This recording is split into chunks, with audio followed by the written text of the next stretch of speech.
back, everybody. What you see in front of you is the last major component that I needed to get to make my truck a runner.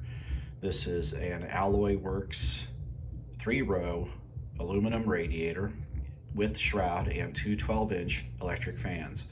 Purchased from Amazon, $280-ish with tax.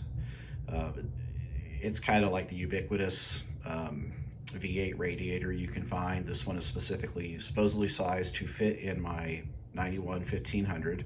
That remains to be seen. Hopefully it's correct and I don't have to do a lot of modification, but I'm expecting to have to do a little bit of fiddling around just because it's not factory. We'll see. Dimensions on it seem in line. It's a little bit taller than factory unit, but I should have sufficient hood spacing for that. And but the lateral dimensions and everything seem to be in line with what I need. The radiator itself comes with all the ports you need. This one up here, you know, I'm gonna not lie, I'm not exactly sure what that's for. That may just be a heater return if you're not going through the manifold or the water pump for heater. You've got your puke tank out here. You got two ports there for transmission cooling. It does have the integrated transmission cooler, lower radiator outlet, upper radiator inlet, and then the petcock down on the lower left. The two radiator fans are staggered, and as I mentioned, they're 12-inch. And the shroud itself, aluminum, and it does have some pass-through channels. Hopefully, you know, I don't know how much resistance, how much drag this cooling shroud's going to create, but supposedly the engineers have thought of that, and that's why there's these louvered vents in it. It's a little more air pass through, not like driving down the road with your hand out the window. But hey, whatever, as long as it cools. Construction-wise, it looks really solid. It has nice TIG welding all around it. It's bracketed, and side tanks are large. It's a massive upgrade over even the factory V8 one that I could have got for this truck. And given that the one I had that I bought, that came with the truck when I bought it, was the smaller one for the 4.3, it never would have worked anyway, so I would have had to have purchased a new radiator no matter what I did. So I'm not looking at this as like a $300 upgrade. I'm really only looking at it like a $100 upgrade over a factory one. So that helps justify this, plus the fact that it's really nice eye candy and it's going to make the engine bay look that much better. Now the radiator itself comes with accessories you need for the wiring for the electric fans. You've got your harness here. You got a standard 4-pole relay, 30 amp driven, and then it's got a fuse block for a 30 amp in line. It came with some connectors you need for the terminals, and it also came with a temperature sending unit. This particular unit, I think, was calibrated at 185 degrees, if what I understand from what I've read online is right. So its operating range is 185 to 160. Anything above 185, the fans will activate, and then they won't shut off until that thermostat registers 160 degrees, which is something I have to change now that I know that. I need to take the 190 degree thermostat I bought, which is kind of standard for a Chevy. I'm gonna have to go and get a 160 degree thermostat so that the thermostat will close along with the fan shutdown. So that's, you know, an extra $10, $15 for a new thermostat. That's fine. Now on the relay itself, the wiring, the blue wire is for the fan power. It corresponds to the blue wires on the pigtails coming off the fans themselves. Kind of a miss on their part. You know, these fans, I know they didn't manufacture the fans, they got these from a supplier, but that supplier gave you this nice little connector here. They did not integrate the other end of that connector or supply it for the wiring harness, so that's kind of a miss. I wish they'd have done that. I'm gonna have to go ahead and snip that off and do the splice and tape or heat shrink job on those, and it just would have looked cooler if it had standard connectors, but that's fine. Then the white wire here is your 12-volt switched ignition power. You could wire this without this. You could put this on constant power, but that would just mean the fan would run continuously during ignition operation. You don't want that. You want it to work off the thermostat, so you need to have that white wire on ignition power. Then the red wire is straight to the battery.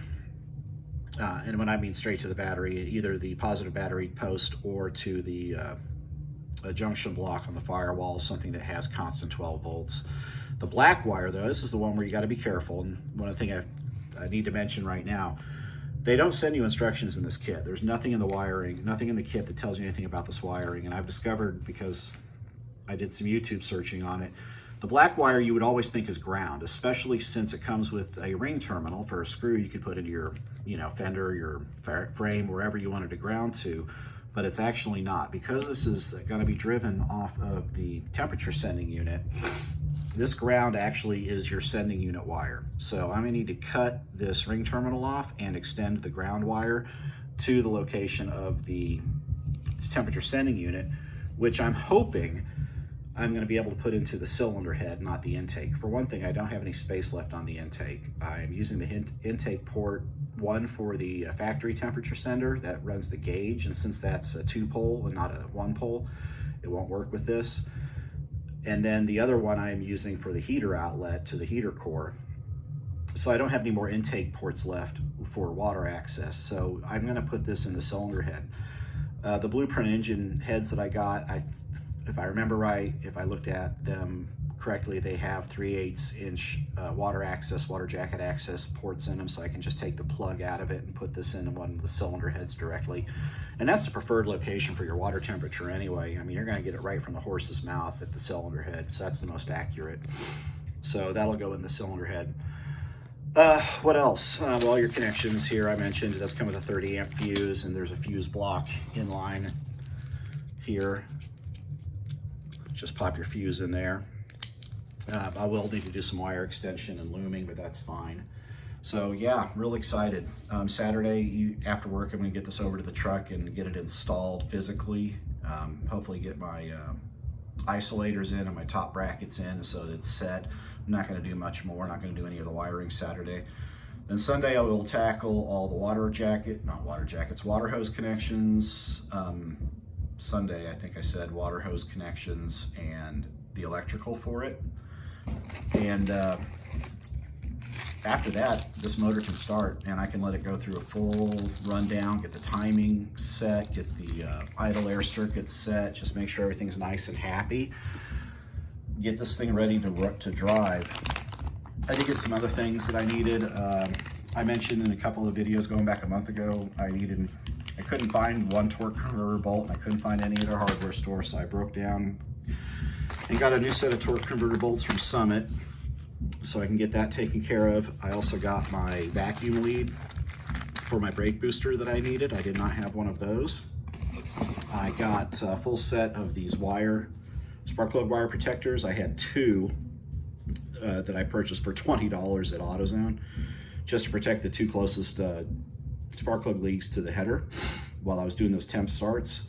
And I got this entire set of 8 for like $17. They're 1500 degree titanium wave spark plug boots. So yeah, that's like 1/5 the cost of 2 that I got in a package from AutoZone. But whatever, live and learn. I also got a upgrade for my fuel pump, or I should say fuel pressure, for my inline pressure. Get rid of that plastic piece of junk that I got, and this is a nice liquid-filled metal gauge that I can put in line and get a nice accurate fuel pressure reading off of that. So that's where we're at. This is kind of just a prelude video to the action that'll take place over this weekend, and I will post probably sometime on, everything goes right, maybe Sunday night or on Monday. And hopefully maybe some of that video will include this thing at least moving forward and backwards a little bit. Since I still don't have a brake line, for my right side, I got to figure out a solution for that. But in the interim, I may just put a plug in that right side port at the T and just operate off of one brake caliper up front, just to let the truck move a little bit, and then worry about that the next weekend. But man, we are getting close, getting so close. I'm getting a little bit of that excitement back, some of that enthusiasm I had at the beginning of the project, because man, that light is right in front of me and that tunnel's about to open up. So thanks for watching. I appreciate it, and make sure you stay tuned later this weekend, early next week, for what may be a really big time video on the project truck. Thanks, and have a good night.